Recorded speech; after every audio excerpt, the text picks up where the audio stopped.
Last Sunday morning, we noted that Jesus was on the way to Jerusalem. In Luke's gospel from chapter 9, verse 51 on, 1/3 of the gospel, it's in that verse that Jesus was determined to go to Jerusalem. And today we think about his arrival in Jerusalem. The fact that he went on ahead, Luke 19:28, going up to Jerusalem. And it is in that very chapter, Luke 19, that we find Jesus entering the city.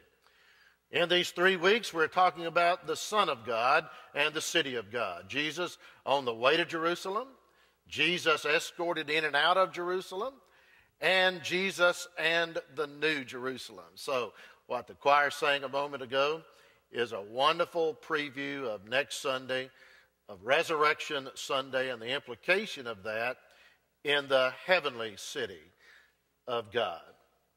Today, escorted in and out of that city, we look at the conclusion of that long journey in Luke's gospel and the arrival of Jesus in Jerusalem. All 4 gospels tell us about the arrival of Jesus. We've read responsibly the account of Mark.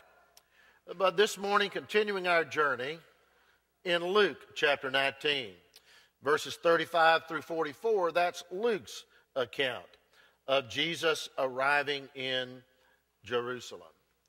Did you notice the beautiful full moon last night? I didn't see it. Yesterday was a wonderful day, Pasadena Faith in Action Day, when more than 450 from over a dozen churches in our city just went out to share and show the love of the presence of Christ in almost 40 work projects. And we participated in that, of course. And some of you, I know, I saw you there, and I know you worked. I've always been looking for my craft. You know, we've got guys that do electrical. We've got guys that do plumbing. We've got guys that do carpentry. We've got guys that do drywall and painting. And we've got other guys that do all of the above. I've always been looking for my craft. I found it yesterday. My son-in-law was our team leader at this work project. And several South Mainers and members of another Baptist church. We threw in a couple of Methodists and a Presbyterian to make it a wonderful working group together. And I discovered my craft yesterday, busting up concrete and carrying chunks of it away. And I pray to God I never do it again. It was a long day.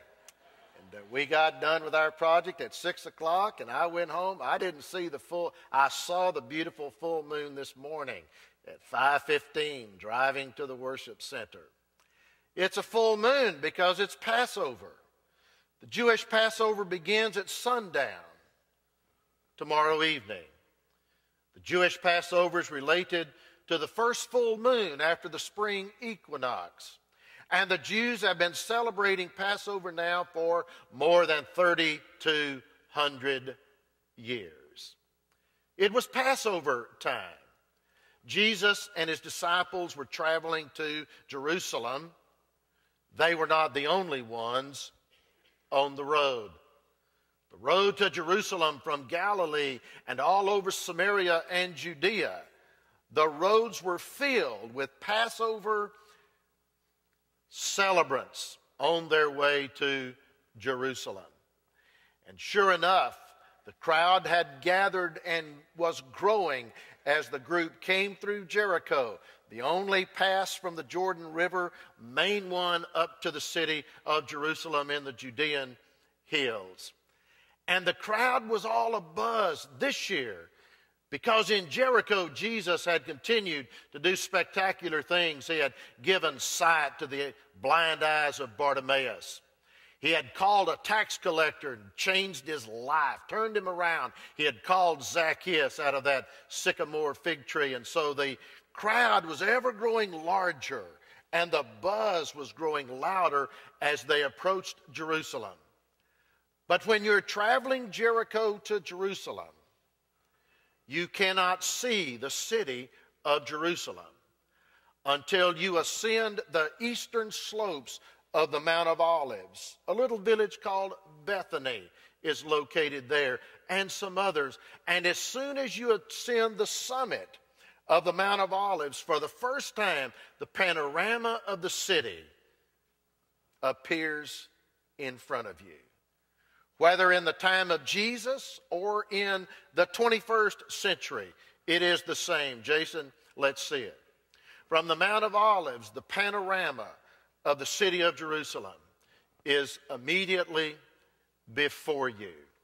And that's the sight Jesus saw when he ascended the Mount of Olives. And to get to the city, you have to go through one of the steepest ravines in and around Jerusalem. It's called the Kidron Valley. It's the name for darkness because it doesn't see much sunlight in the day because of being shielded by steep hills. Jesus from the Mount of Olives then saw the city of Jerusalem before him, and he began that descent along a road similar to this one of the several roads leading down the western slope of the Mount of Olives, through the Gethsemane garden in the Kidron Valley, and then up again quickly to Mount Zion into the city of Jerusalem. And sure enough, the enthusiasm of the crowd was overwhelming. We have read them together. They said, "Blessed is he who comes in the name of the Lord." They're quoting a Passover song. They're taking one of those Hallel collection psalms, Psalm 118 to be exact, a psalm that the Jews sang every year at Passover. But especially on this year, they're singing that song and applying the verses to Jesus. Blessed is he who comes in the name of the Lord. The verse before that, Psalm 118:25, it says, Lord, save us. Lord, save us. In the Hebrew language, Hoshi'anah, our Hosanna, Hosanna. Oh, Lord, save us. That's what they're crying out to Jesus. And they have seen him riding a young colt of a donkey, and they're spreading their cloaks along the road. I don't know if any of them were red or not, but for sure Jesus was receiving what we today call the red carpet treatment. We know what that is, don't we? We know the red carpet. In our celebrity-saturated culture, when the celebrities, the folks who are famous and known, have major events, it has become that almost the event on the red carpet is more significant than when they go in and sit down and give out awards to one another. It is out there on the red carpet. In a sense, that's what's happening to Jesus that day on Palm Sunday as he entered Jerusalem. I'm tired of pretending that I'm not special. Of all the idiotic things said lately by Charlie Sheen, that seems to be narcissism gone completely wild. Charlie Sheen says, I'm tired of pretending I'm not special. The one who claims he has within his body Adonis DNA and tiger blood, whatever that is. I'm tired of pretending I'm not special. If anybody had the right to say that, if anybody had the right to entertain that notion, it was Jesus riding that donkey into the city of Jerusalem.